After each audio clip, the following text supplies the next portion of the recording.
PLID কি? কেন এটা সম্পর্কে জানা জরুরি?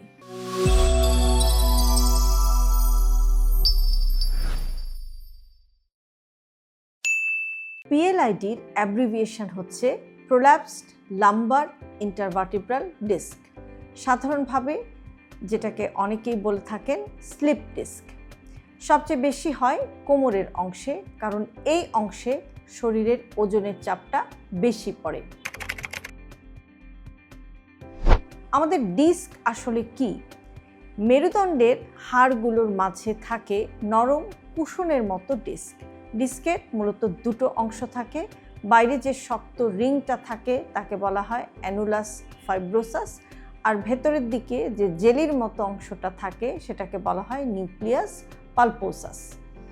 যখন ভেতরের অংশ বাইরে বের হয়ে স্নায়ুর উপরে চাপ দেয়, তখনই সেটাকে বলা হয় পিএলআইডি।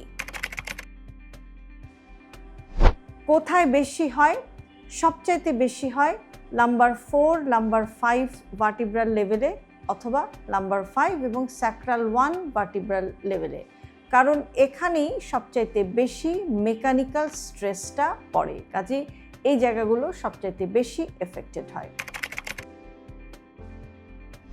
এখন পিএলআইডি হলে লক্ষণগুলো কীরকম হতে পারে? সবচাইতে কমন সিমটম বা উপসর্গ হচ্ছে যে কোমরে ব্যথা, পায়ে টান ধরা ব্যথা, ঝিনিঝিনি করা বা একটু অবশ ভাব, এবং পায়ের পেছন দিয়ে নিচে ব্যথাটা নেমে যাওয়া।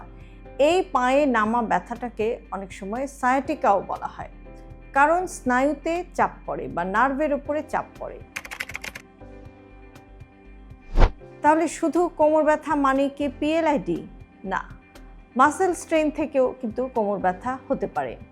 পিএলআইডি হলে সাধারণত স্নায়বিক লক্ষণ থাকে, অর্থাৎ নার্ভের সিমটম থাকে, যেমন পায়ে ছড়িয়ে যাওয়া একটা ব্যথা হতে পারে পিএলআইডি হলে।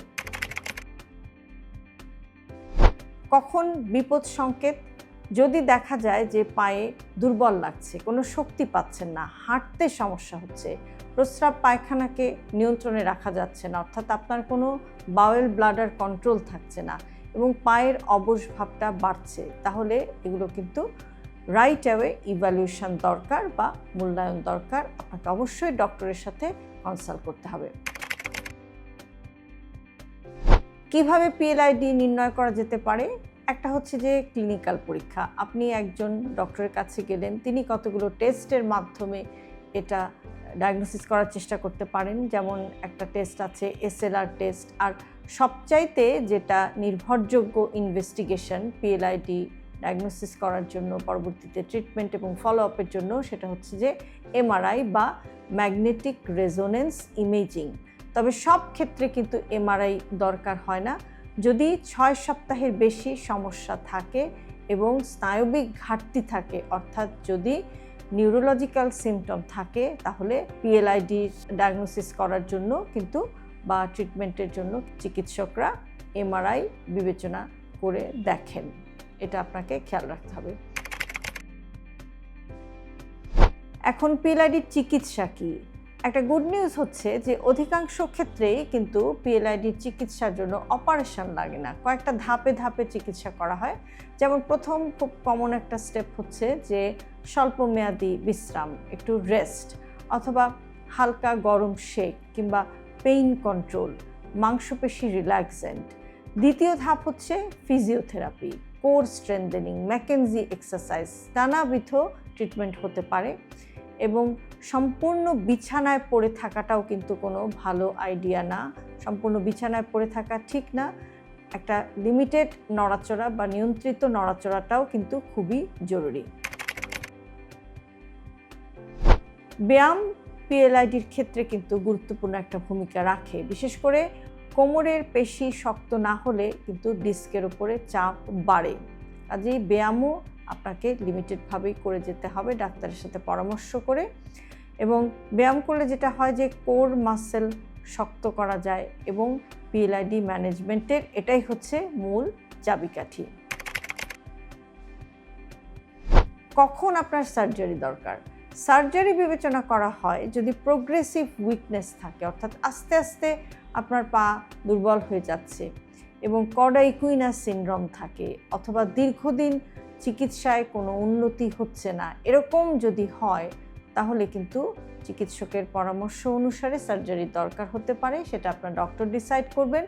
সাধারণ ক্ষেত্রে মাইক্রো ডিস্কেক্টমি করা হয়, অর্থাৎ ডিস্ক কিছু সার্জারি করে ফেলে দেওয়া হয়।